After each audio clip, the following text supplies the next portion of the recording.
Бәріңе сәлем, байланыста жұмбақ әлем. Жапон самурайлары туралы естімеген адам жоқ шығар. Оларды кейде еуропалық рыцарьлармен салыстырады. Бірақ бұл дұрыс салыстыру емес. Жапон тілінен аударғанда самурай сөзі қызмет ететін адам деп аударылады. Орта ғасырлық самурайлар көбінесе катаналар мен басқа да қарулардың көмегімен жауларға қарсы күресетін өжет жауынгерлер болды.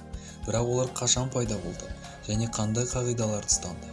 Ол туралы бүгінгі шығарылымда айтатын боламыз. Самурайлар 646 жылы күншығыс елінде басталған тайк реформаларының нәтижесінде пайда болды. Бұл реформаларды ежелгі Жапония тарихындағы Накано Ое басшылығымен жүзеге асырылған ең ірі әлеуметтік-саяси қайта құрылу болып табылады. 9 ғасырдың басында император Камму самурайлардың ықпалын нығайтуға үлкен серпін берді. Бұл император Жапон аралдарында өмір сүрген тағы бір халық, айындарға қарсы соғыста аймақтық кландардан көмек сұрады. Айтпақшы, айын халқынан қазір 10 мыңға жуық қана адам қалған екен. 10-11 ғасырларда феодалдардың қақтығыстары кезінде ықпалды кландар пайда болды. Олардың өз әскери жасақтары болды. Сол кезеңде әрбір ірі феодалға жақсы дайындалған кәсіби жауынгерлер қажет еді. Жауынгер ретінде самурайлар таңдалды. Осы кезеңде жауынгердің жолы бушидо нақты ережелер жинағы пайда болды. Зерттеушілердің пікірінше самурайлардың түпкілікті қалыптасуы 1192 жылдан 1333 жылға дейінгі кезеңде билік еткен Минамото үйінің ықпалы болды деп есептелінеді. Минамотоның билікке келгеннен кейін феодалдық кландар арасында азаматтық соғыс орын алды. Бұл соғыс сёгунаттың пайда болуына әсер етті. Сёгун дегеніміз, яғни мемлекетті әскери қолбасшының басқаруын айтады. Тайра кланын жеңгеннен кейін Минамото Иритомо императорды оған сёгун атағын беруге мәжбүр етті. Осылайша ол бірінші сёгун атанды және балықшылардың шағын қонысы Камакураны өзінің резиденциясына айналдырды. Енді сёгун елдегі ең қуатты тұлғаға айналды. Ең жоғары дәрежелі самурай және бір уақытта бас министр де болды. Әрине, Жапон мемлекетіндегі ресми билік императорға тиесілі болған. Бірақ император үнемі сёгунның нұсқауларын орындауға мәжбүр болды. Орындамаған жағдайда оны мәжбүрлеп тақтан бас тартыратын еді. Иритомо өзі сияқты барлық министрлері самурайлар болды. Нәтижесінде самурай принциптері Жапон қоғамының барлық салаларына таралды. 16 ғасырдың ортасында қақтығыстардан шайқалған империя бөлшектенуіне сәл қалды. Бірақ Хансю Нобунага аралының даймёсы мемлекетті біріктіру процесін бастады. Бұл процесс ұзаққа созылды және тек 1598 жылы бірлік орнады. Жапонияның билеушісі Токугава Иэясу болды. Ол өзінің резиденциясы етіп Эдо қаласын таңдады. Эдо қаласы бәріміз білетін қазіргі Токио қаласы. Осылайша ол 250 жылдан астам уақыт басқарған Токугава сёгунатының негізін қалаушысы болды. Бұл дәуір Эдо дәуірі деп аталды. Токугава үйінің билікке келуімен самурайлардың ықпалы едәуір өсті. Әрбір 5-ші жапондық самурайға айналды десе де болады.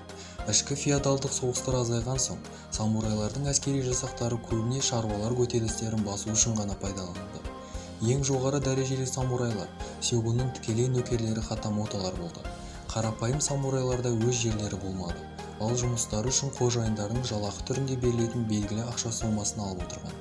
Токугаваның заңы бойынша, егер қарапайым адам қоғамдық орындарда олқылық жасап қойса, самурайларға оны өлтіруге рұқсат берілген болатын.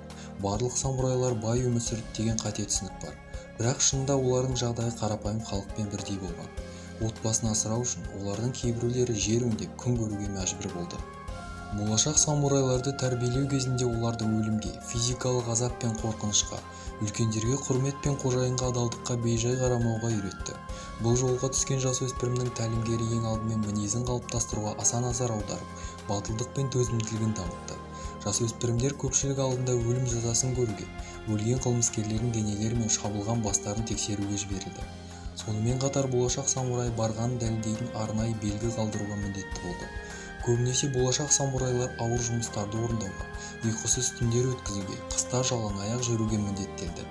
Бушидо заңдары бойынша самурай қожайынның бұйрықтарын сөзсіз орындауға міндетті болды.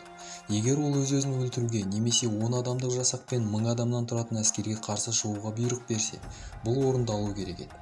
Феодалдар кейде самурайдан құтылу үшін сан жағынан көп жаумен шайқасқа баруға бұйрық берген. Самурай үшін ең жаман нәрсе ол абыройын жоғалту болды.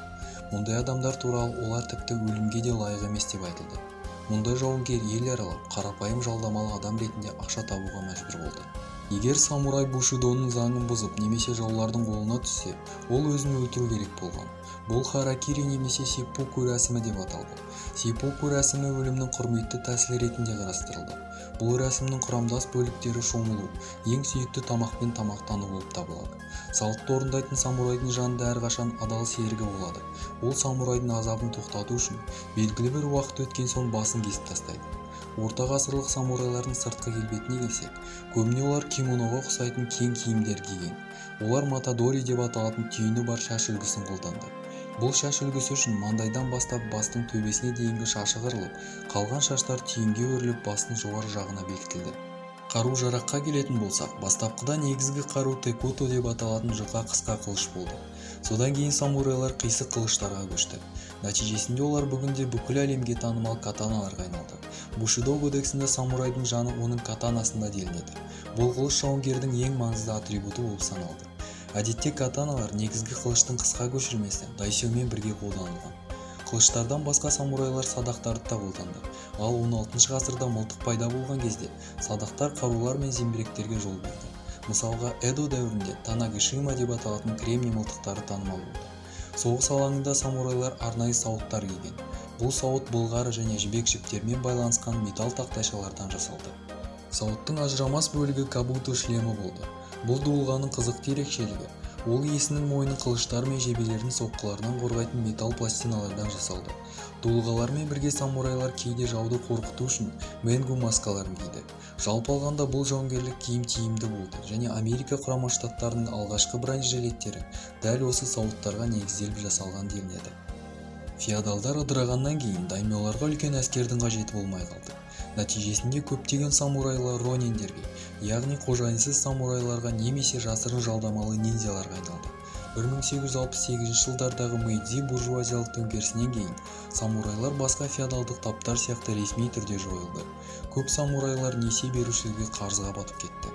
Көптеген жауынгерлер қарапайым саудагерлер мен фермерлерге айналды. 1872 жылдардағы реформалардан кейін бұрынғы самурайлар шенеуніктердің, армия мен әскери теңіз күштерінің офицерлер қатарына қосылды.